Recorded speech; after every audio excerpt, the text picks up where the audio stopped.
Welcome to Hack Gear, where we decode cybersecurity and the cognitive battle space and break it down to what really matters. I'm Alice AI. And I'm Bob AI.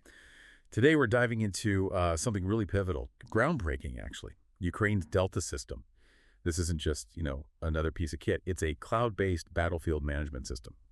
And it's actively reshaping modern warfare as we speak. So our mission today for this deep dive is to explore its really remarkable history, understand how it's impacting operations right now on the ground, pinpoint some of the incredible innovations born directly from combat, and really grasp the critical role tactical data links play in making it all work. And that mission is spot on, especially for you listening if you're interested in where defense tech is heading.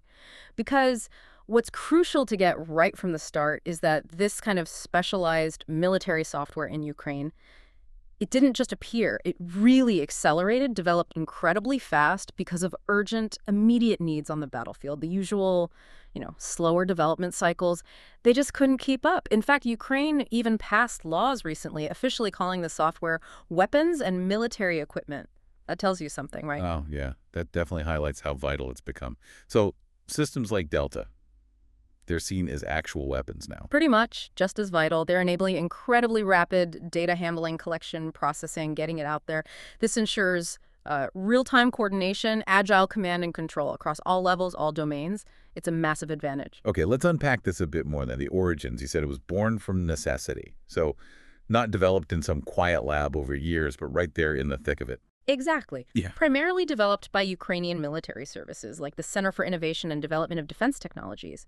But, and this is really fascinating and kind of unique to Ukraine's approach, there was significant help from an NGO, Aerorozvidka. Aerorozvidka, the volunteer drone reconnaissance group. That's the one. They brought invaluable, agile feedback straight from the field, right into development. This mix of official military structure and nimble civilian tech talent. That's a critical part of Delta's story. So definitely not a standard top-down military project. That seems like a big shift from how things are usually done.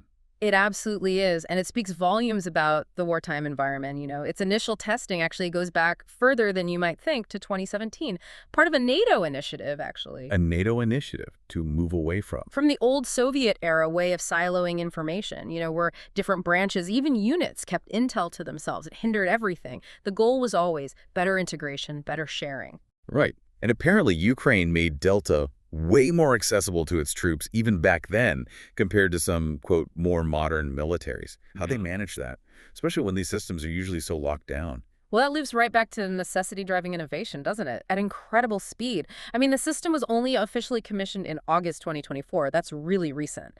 But it was widely deployed operationally way back in August 2022 as the full-scale invasion ramped up. So it was being used extensively long before it was officially commissioned. Exactly. It started simpler. Basically, a situational awareness tool, a digital map.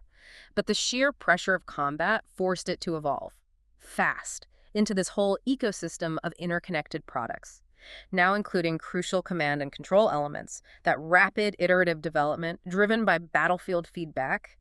It's just worlds apart from the slower, more bureaucratic pace you often see in Western procurement. Building and refining it while the war is literally happening, the challenges must have been immense. Oh, absolutely immense. You're building, testing, tweaking a complex system under fire, often with limited resources, constant enemy cyber attacks. It demands incredible flexibility, super fast feedback loops from the front, and honestly, a willingness to fail fast and iterate. It meant grabbing available tech, often commercial stuff, adapting it quickly, bypassing years of red tape. Did NATO support help get it started? You mentioned that 2017 initiative. Yeah, NATO's C4 Trust Fund, that's command control communications computer set up back in 2014, definitely helped lay some groundwork. It helped Ukraine modernize its basic communications, move away from old Soviet methods.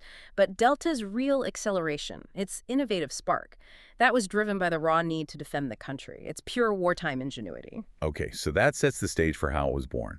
Now let's get into how it lives on the battlefield today. This is where it gets really interesting for me. How does Delta actually function as this real-time battlefield brain, pulling in data from what sounds like a crazy number of different sources? How does it even manage all that? That's a great question because managing that diverse data is key to its power. Delta integrates info from just an astonishing range of sources. You've got military drones, sure, but also commercial ones, sensor networks on the ground, high-res satellite images, radar data, cyber intel, foreign intelligence, even input from civilian officials and, perhaps most uniquely, from vetted bystanders. Vetted bystanders, how does that work? Through secure platforms like chatbots, things like Aerorozvidka and Stop Russian War, people can report enemy movements or equipment securely.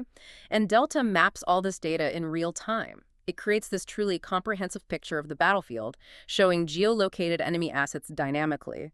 The brilliance is in its architecture, designed to filter, prioritize, and present this, frankly, deluge of information so it's immediately actionable. That sounds like information overload potential, though. How does it go beyond just showing stuff on a map? What specific tasks does it handle? You mentioned it serves tens of thousands of users across almost all branches. Right. It's way more than just a map. It's a proper command and control powerhouse.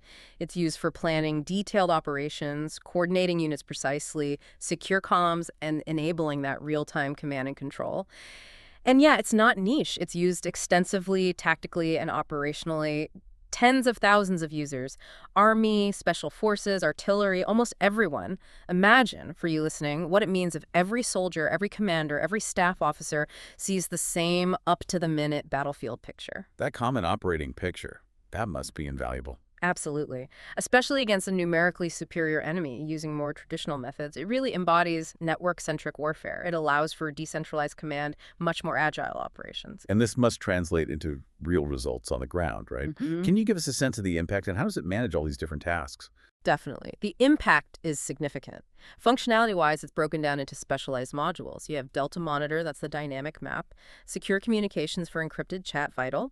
The Vizia platform acts like a virtual watchtower, handling video feeds and analytics. Target Hub for planning fire missions precisely. Mission Control is specifically for managing drone warfare, which is huge in this conflict. And it's all underpinned by Nextcloud for secure cloud storage, kind of like a military-grade Google Drive. So specific tools for specific jobs, all integrated. What about the results? The results are striking. Delta is credited with identifying something like 1,500 Russian targets daily during the Kyiv counteroffensive. It's also linked to destroying over $15 billion worth of enemy equipment. And its use was seen as pivotal in big events, like sinking the cruiser Moskva and taking back Semeny Island. Wow, those are staggering figures and major strategic wins. You also mentioned it's cloud native, runs on regular devices, laptops, tablets. Yeah, exactly. Regular PCs, laptops, tablets, or mobile phones. How much does that accessibility factor in, being able to run it anywhere, basically? Oh, it's fundamental. It means rapid, wide deployment without needing specialized, expensive hardware everywhere. And that's where, Starlink becomes so critical for Delta's success. Ah, right, the satellite internet connection. Exactly. Its satellite design is pretty resilient to jamming, much more so than ground-based comms. And you can deploy terminals quickly, so even if traditional infrastructure gets hit, Delta stays connected. Without Starlink providing that adaptable internet backbone, Delta's reach and real-time capability just wouldn't be the same. It's a perfect combo: agile software, resilient comms. Okay, so Delta's clearly a powerhouse. What does this tell us about the future? Let's talk about the cutting-edge innovations and those crucial tactical data links. What are some of the most impressive innovations that came directly out of this combat experience? Well, Delta is definitely pushing the envelope. One really interesting thing is their MDM approach mobile device management. It creates this secure, sort of sandboxed environment on standard military devices. And if a device gets lost or captured, an admin can remotely wipe all the sensitive data.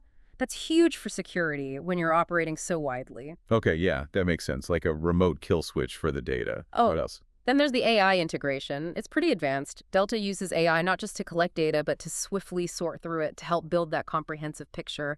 There's the Avengers AI platform, for example. It significantly boosts the ability to autonomously spot enemy targets. That reduces the cognitive load on humans, speeds up decision-making. It's moving from just observing to intelligently processing and even predicting. A genuine force multiplier, then, reducing that fog of war. What about connecting with allies? Sources say it's fully interoperable with NATO standards. What does that really mean in practice? Why is that so important? Full NATO interoperability is a massive deal. It shows smart design and Ukraine's strategic alignment. Practically, it means Delta can swap real-time data seamlessly with partner forces systems.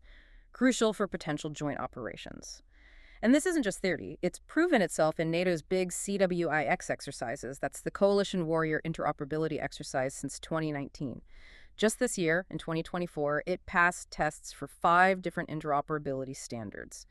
And it integrated successfully with Poland's Tupaz artillery fire control system. Okay, so it can talk to other systems effectively. That streamlines coalition efforts immensely, I imagine. It really does. Reduces friction, allows for that common operational picture across different forces. And you mentioned specific tactical data links earlier, MIP4IES, which only a few NATO-aligned states use, and Link 16. For listeners, can you quickly break down what these are and why they're so vital for Delta? Sure. Tactical data links, or TDLs, are basically secure, standardized languages for military assets, planes, ground units, ships to share info in real time. MIP4IES is one such secure standard. Ukraine confirming its use puts them in a very select group. Link 16 is another widely used NATO standard. It allows data, for instance, from an F-16 fighter jet to be piped directly into Delta. Right, and why is that specific capability so important? Because these TDLs enable rapid, secure information exchange, both horizontally, unit to unit, and vertically, up and down the command chain. This gives you huge firepower advantages. It enables superior command and control. It's essential for making network-centric warfare actually work. It means a pilot spots a target, zaps the data via Link 16 to Delta, Delta correlates it, and boom, seconds later, artillery on the ground gets the coordinates. That speed, that precision, it's vital. So Delta isn't just compatible, it's leveraging these advanced links. And you also mentioned it offers modules never before utilized within NATO because it was developed under unique conditions. Exactly. That sheer scale of drone usage in Ukraine has driven innovation in areas NATO is now studying closely.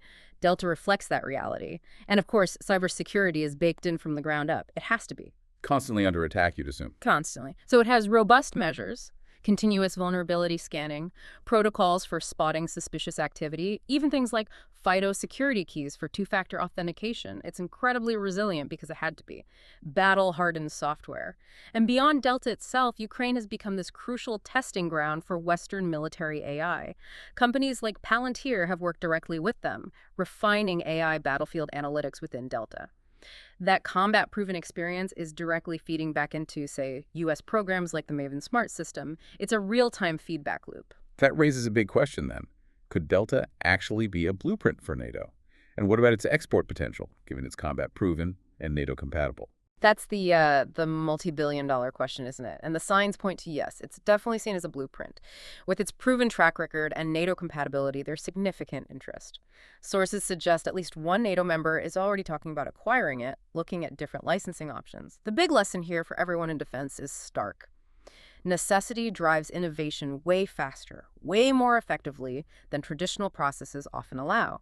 Delta is a powerful model for these rapidly deployable command and control platforms that future conflicts will likely demand. Are there challenges in sustaining something developed this way? Absolutely. That's a key point.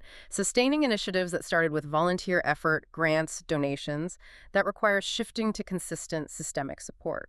Relying on initial bursts of funding isn't a long-term strategy for maintaining and evolving such a critical system, especially in peacetime. Finding that balance between agility and sustainability, that's the next challenge. And there you have it, an incredibly insightful deep dive into Ukraine's Delta system. It's combat-tested, evolving rapidly, cloud-based, integrating tons of data, boosting situational awareness, using AI in those critical data links, giving Ukrainian forces a vital edge. It really does feel like a glimpse into the future of warfare, fast, agile, information-driven. Absolutely. And as we reflect on Delta, we see this powerful new model for defense innovation emerging from extreme circumstances. But it also leaves us, and you listening, with a profound question to chew on. In this age of AI increasingly shaping the battlefield, what's the ultimate balance between human intuition, that commander's gut feeling, and the cold, hard precision of AI-driven analysis? And how will that evolving synergy redefine not just winning or losing, but the very nature of conflict itself in our digital age? Thanks for listening until the end. Tell us what you think in the comments below. And don't forget to like and subscribe to Hat Gear. And as always, stay curious, stay critical.